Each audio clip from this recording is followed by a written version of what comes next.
What's going on, guys? Vulkan here, and we have some big news regarding one of the most effective farms in the first Descendant, the Valby farm up in Fortress.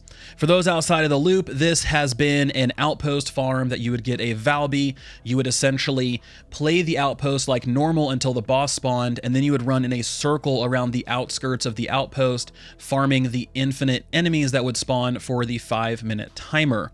This was a incredibly effective farm. You got tens of thousands of Kuiper, you got millions of gold, you got inventories full of loot within seconds. It was just a loot cave. It was an old school loot cave, just a different look and different flavor. So the developers came out and they talked about it a little bit, and they said, well, we don't want to completely kill all the fun, but we also can't have you just running in circles. That's not what we designed the game to be. So they have come out with a hotfix today that's going to touch on that as well as a couple other things. So let's go through it. We have 5 big points to cover. 1, module storage. The limit has been increased from 1,000 to 1,500. So more modules, always better. The cooldown for Vulkan strategic outposts have been reduced from 5 minutes to 1 minute, which is huge. Because as you know, if you go and you clear the outpost, it goes on a 5-minute timer, and no one likes to sit there and just wait for 5 minutes because it's long. In a game, that's an eternity. So having it reduced to 1 minute allows you to kind of spam these a little bit better, but they're going to adjust the rewards to compensate is my guess. So they also touched the spawning time between the monster respawns, and they've increased it. So we're not going to see as many monsters as we previously were. And the reward amount has been adjusted as well. Void fragments will now drop when defeating monsters in special operations, which is great. I think this is a fantastic thing because now it gives you something else to farm outside of the actual void fragments out in the world. There will be the most void fragment drops at the special operation neutralize void experiment. So it's nice that they just straight up told us, hey, here's where the most are going to drop. Then we also have a mark for arrest item that's going to be obtained from special operations that'll grant 10 times the usual amount of gold. When mark for arrest is used from the consumable tab, it will convert to 100,000 gold.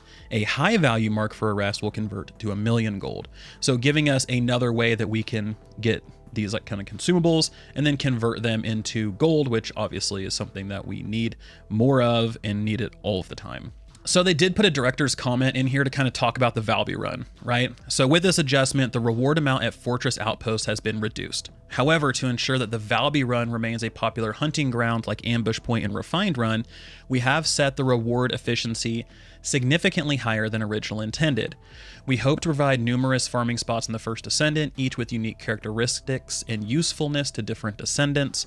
Instead of reverting Valby Run to its original design intent, we have adjusted it to offer similar efficiency to other high reward hunting grounds, which is good. I think that's fine. It's a good way to approach it rather than just nerfing it to the ground. Additionally, we have shortened the cooldowns for all outposts so players can play them more frequently without deliberately failing and no longer need to search for outposts with shorter cooldowns by moving around the map. We have also added gold rewards to special operations and adjusted 4 types of void fragments to be randomly dropped, allowing players to choose and utilize various hunting grounds. Through issues like the Fortress Outskirts and Valby Run, we're learning what kind of playstyle our players enjoy. The experience of sweeping through and farming monsters is of significant value in our game. Now, again, I talked about this in a previous video, devs understanding the players and understanding how the players want to spend their time. Here's the deal with players. Players are going to want to get the most bang for their buck for the least amount of effort. And that's me, 100%. I want to be able to make each minute that I play the game as valuable as I possibly can. And if that means running around in a circle in an outpost in order to farm enough resources to then take my build another notch up, then I'm going to do that. That's just the way my mind operates. And it seems like everybody else is relatively the same. So it's good that the devs are not fighting against the current and are instead learning how we can ride the current and make it more effective. So I like that, and I feel like they have a good mindset going into this. Now, the rest of this, they talk about a update preview for week 5, which is going to contain Ultimate Valby. They also talk about Ultimate Valby's modification modules, so we can see those here. They also talk about Luna.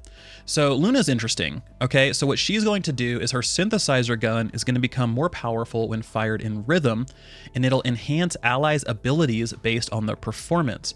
Think of this like a bard, right?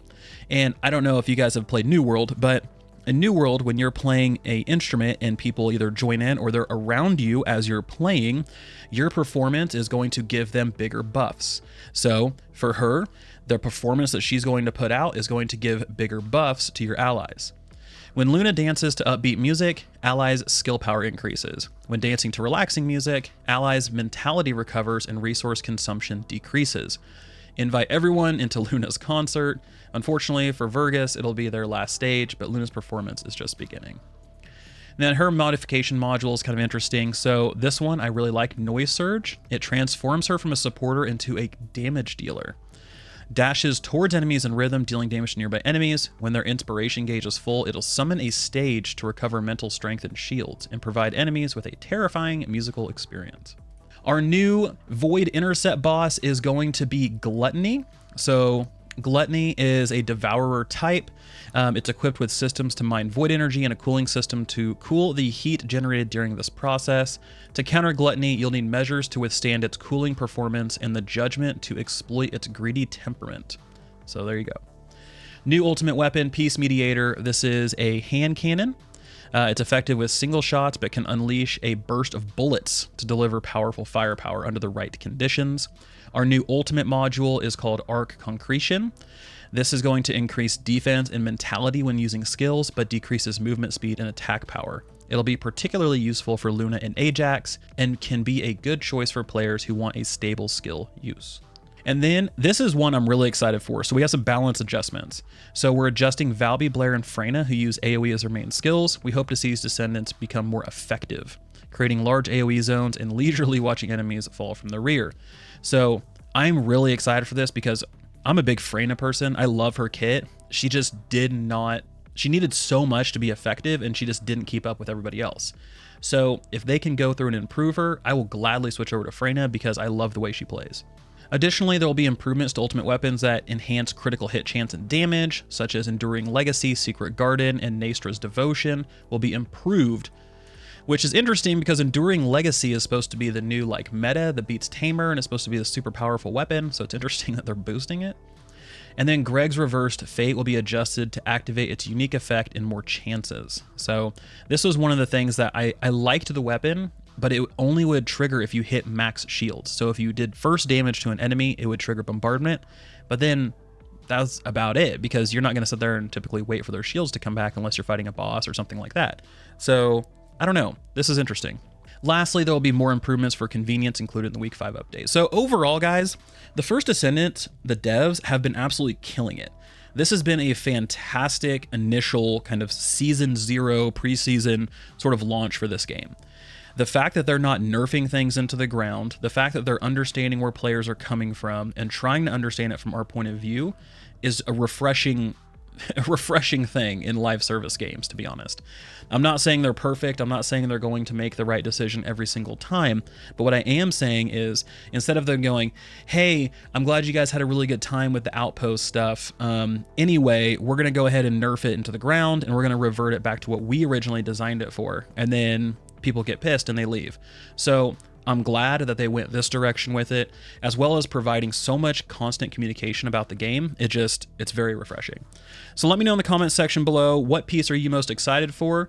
Are you bummed about the Valby run situation? Are you excited about having other places that are a little bit more efficient? Let me know. This has been Vulkan, and I'll talk to you guys next time.